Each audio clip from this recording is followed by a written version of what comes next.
Perkenalkan, nama aku Alfiana Utami, NIM 64210818. Perkenalkan, nama aku Naila Salwa dengan NIM 642111422. Halo semua, kenalkan nama saya Ogi Saputra dengan NIM 642108881. Terima kasih. Halo, perkenalkan nama saya Rifali Batubara, NIM saya 642111111. Ya. Halo. Hai, Kami dari kelompok 6 ingin menjelaskan materi pertemuan 1 sampai 6 dengan video Dengan mata kuliah Studi Kelayakan Bisnis dengan dosen pengampu Bapak Usman Mahasire. berikut kami tayangkan. Selamat menonton.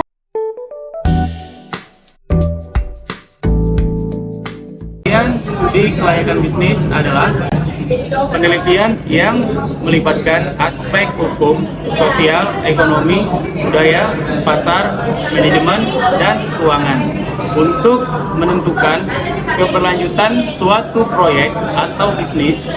Hasilnya digunakan untuk pengambilan keputusan terkait pelaksanaan proyek tersebut. Faktor-faktor yang menyebabkan kegagalan usaha, data dan informasi yang tidak lengkap, kurang teliti, kesalahan perhitungan, pelaksanaan pekerjaan yang salah, dan kondisi lingkungan yang sengaja dimanipulasi. Kelengkapan dan keakuratan data dan informasi, tenaga ahli yang tangguh, metode dan alat ukur yang tepat, loyalitas tim, pelaksanaan pekerjaan yang benar, dan kondisi lingkungan adalah faktor penting dalam suatu studi kelayakan bisnis. Manfaat bisnis diantaranya adalah memperoleh keuntungan, membuka peluang pekerjaan, manfaat ekonomi, tersedia sarana dan prasarana, membuka solusi, meningkatkan dan membantu pemerataan pembangunan. Aspek penilaian kelayakan studi kelayakan bisnis diantaranya. Yang pertama, aspek pasar adalah ukuran pasar, permintaan, penawaran, pertumbuhan, permintaan, persaingan, dan ketergantungan usaha. Aspek pemasaran adalah berapa sikap, perilaku, kepuasan konsumen, strategi, kebijakan, dan program pemasaran. Bauran pemasaran dalam 4P, Product, Price, Place, Promotion. Selanjutnya, aspek teknis dan teknologi adalah pemilihan strategi, perencanaan, dan kapasitas produksi, pemilihan jenis dan perkembangan teknologi, lokasi dan layout, pabrik, rencana, kualitas, dan kapasitas produksi, manajemen.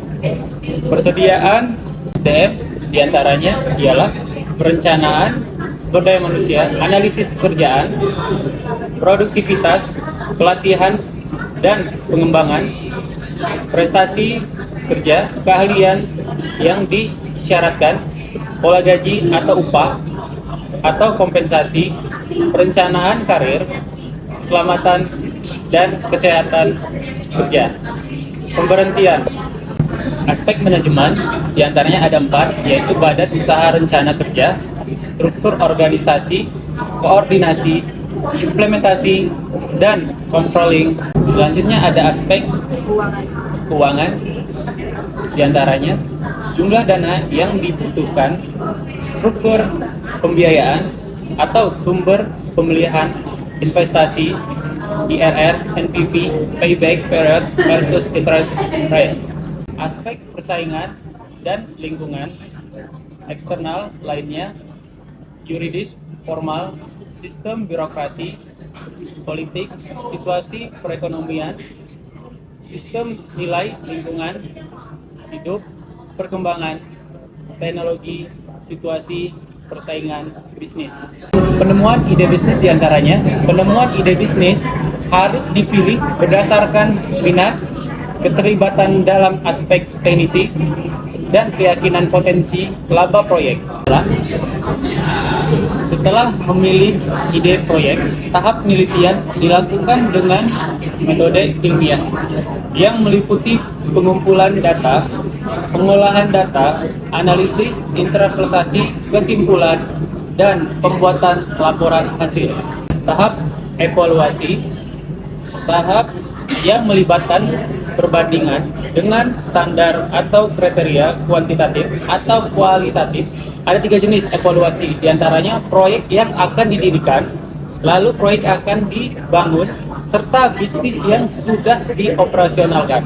Tahap pengurutan usulan yang layak, diantaranya jika ada beberapa rencana bisnis yang layak, pilih yang memiliki skor tertinggi sesuai kriteria penilaian yang telah ditetapkan. Lalu, tahap rencana pelaksanaan diantaranya setelah memiliki rencana bisnis, langkah selanjutnya adalah membuat rencana kerja yang mencakup jenis pekerjaan, jumlah tenaga kerja, kualifikasi, sumber daya, dan dana yang diperlukan. Terakhir, tahap pelaksanaan diantaranya dalam pembangunan proyek, manajemen proyek penting. Setelah proyek selesai, operasional bisnis rutin diperlukan untuk meningkatkan laba perusahaan melalui evaluasi fungsi keuangan, pemasaran, produksi, dan operasi.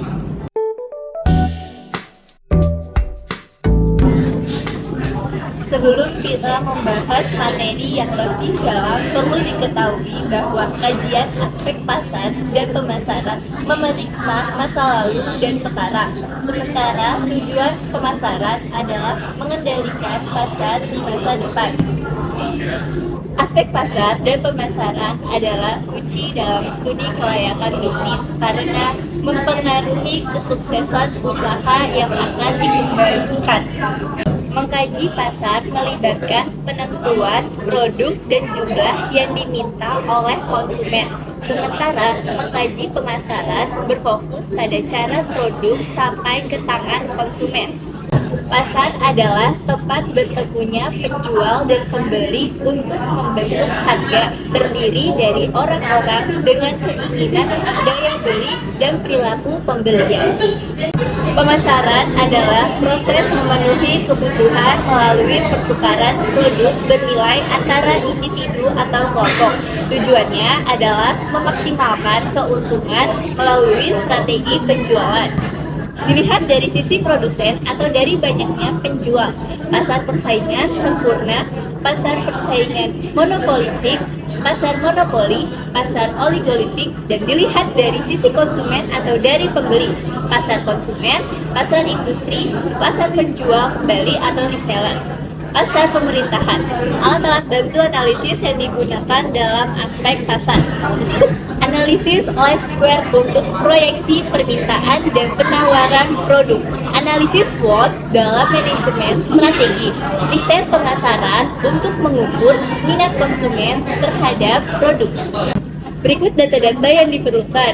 Data permintaan dari calon konsumen, data permintaan dari kuantitas produk sejenis data pesaing dari survei langsung atau instansi terkait. Data permintaan untuk studi kelayakan, pengembangan, dan akuisisi dapat diperoleh oleh data penjualan histori perusahaan.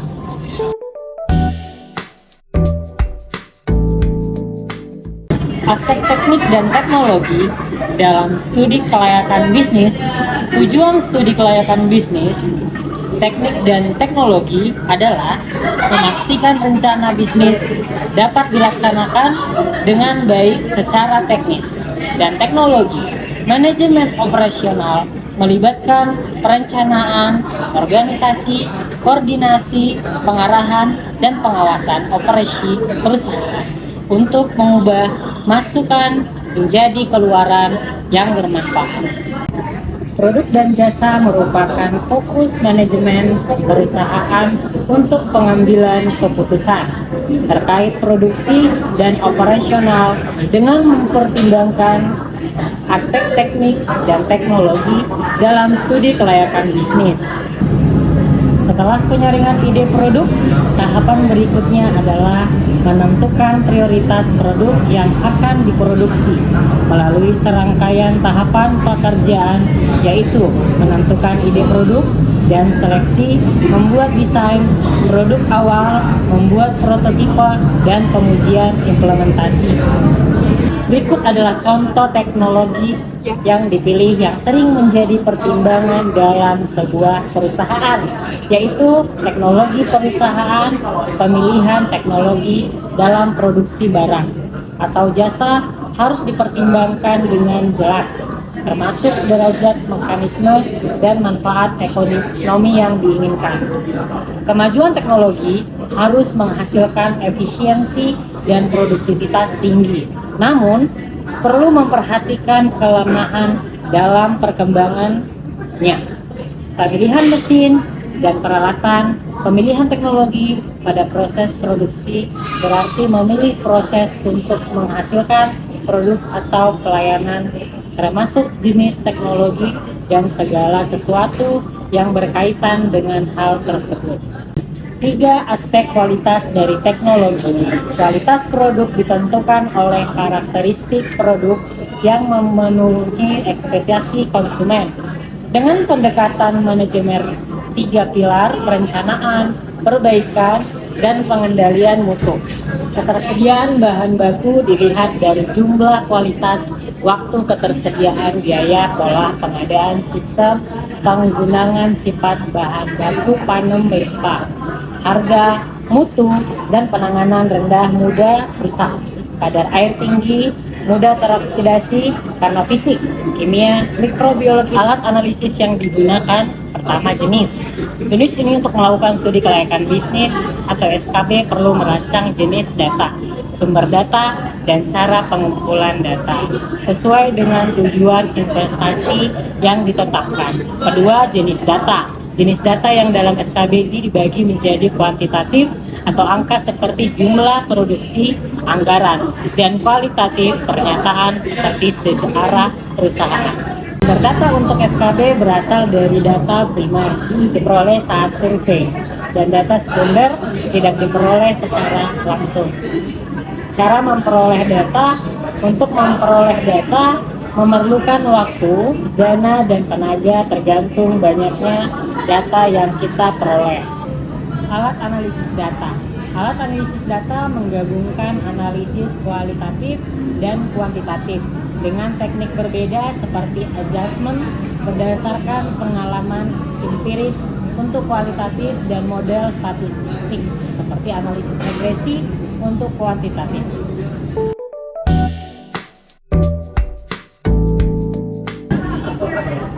Penilaian aspek manajemen. Aspek manajemen mencakup rencana, pengelolaan bisnis, dan operasional, terbagi menjadi manajemen waktu dan operasional. Manajemen waktu penting untuk merancang dan mengalokasikan waktu dengan optimal dalam pelaksanaan bisnis. Ada beberapa penjadwalan, yaitu yang pertama, daftar pemeriksaan atau checklist. Yang kedua, jadwal kegiatan penting. Yang ketiga, diagram batang adalah metode sederhana tetapi tidak dapat menunjukkan hubungan antar kegiatan. 3.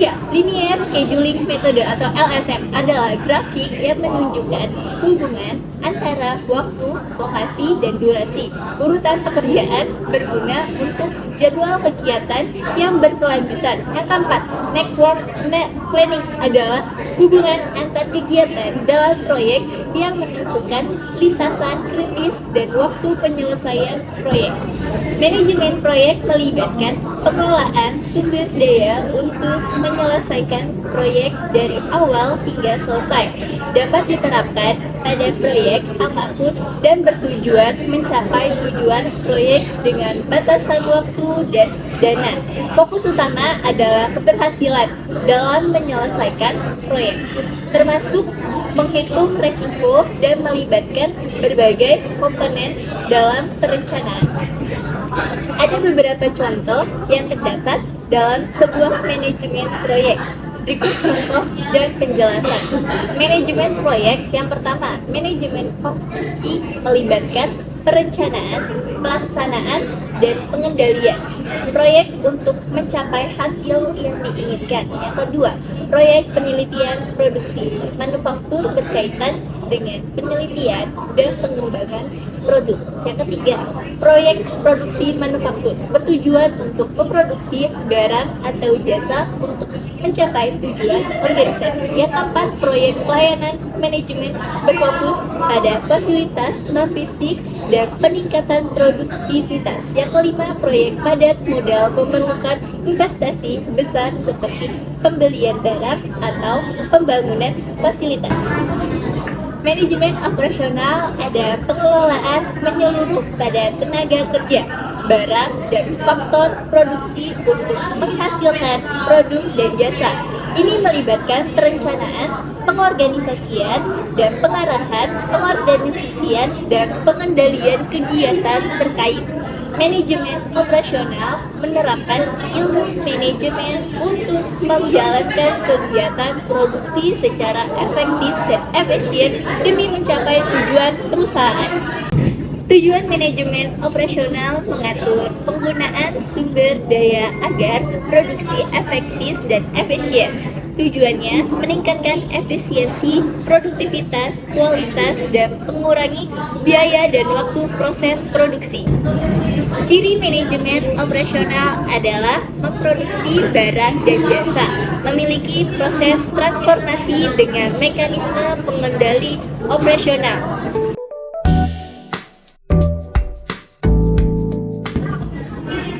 Penilaian aspek hukum, ekonomi, dan lingkungan.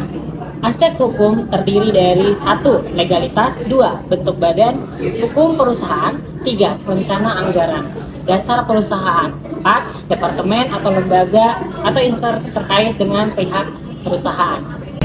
Aktivitas bisnis memerlukan perizinan dan badan usaha yang dipilih tergantung pada jumlah pemilik. Modal, persyaratan perundangan, bidang industri, besar modal, tingkat tanggung jawab, dan kemampuan keuangan dan hukum. Bentuk badan usaha di Indonesia antara lain: yang pertama, perusahaan perseroan; 2. Perseroan terbatas; 3. Perserikatan Komandan atau CV; yang keempat, yayasan; yang kelima, operasi. Berikut juga kami berikan beberapa contoh dari izin usaha. Yang pertama, surat izin tempat usaha atau SITU. Yang kedua, surat izin usaha perdagangan atau SIUP. Yang ketiga, nomor toko wajib pajak atau NPWP, nomor registrasi perusahaan, dan tanda daftar perusahaan. Analisis mengenal dampak lingkungan atau AMDAL adalah studi ilmiah yang mengevaluasi dampak kegiatan usaha terhadap lingkungan dan ekosistem. Studi kelayakan bisnis juga mencakup aspek legalitas perusahaan seperti nama, merek, SIU, dan IUI. Analisis aspek ekonomi proyek bisnis melibatkan manfaat dan pengorbanan dari keseluruh pihak, termasuk rencana pembangunan nasional, distribusi nilai tambah, nilai investasi per tenaga kerja, hambatan ekonomi, dan dukungan pemerintah. Dalam bisnis, perusahaan perlu memperhatikan keseimbangan kehidupan sosial karena hidup dalam lingkungan pluralis dan kompleks. Perusahaan memiliki tanggung jawab sosial sebagai lembaga sosial dalam masyarakat yang beragam. Analisa aspek lingkungan membahas kesesuaian lingkungan dengan bisnis, dampak bisnis pada lingkungan, dan pengaruh lingkungan pada kegiatan bisnis.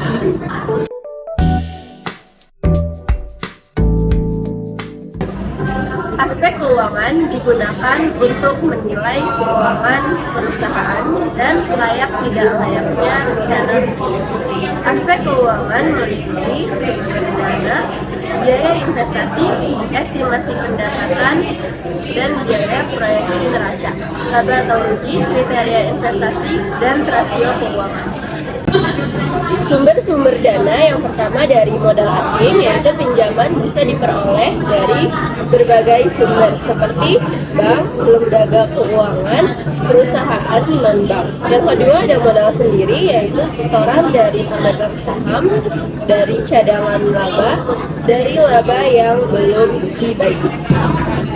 Biaya kebutuhan investasi meliputi biaya prainvestasi yaitu studi dan izin, biaya pembelian aset tetap, fisik dan tak berwujud, biaya operasional, gaji, listrik, air, pajak, asuransi, pemasaran, dan lainnya. Arus kas cash flow meliputi initial cash flow, kas awal, operational cash flow atau kas operasional, terminal cash flow atau kas saat usaha berakhir. Kriteria penilaian investasi mencakup payback period, average rate of return, net present value, internal rate of return, profitability index, rasio keuangan seperti likuiditas, solvabilitas aktivitas, dan profitabilitas. Sekian video dari kami. Terima kasih Terima kasih. semuanya. Dadah. Ekonomi, bisnis, halo.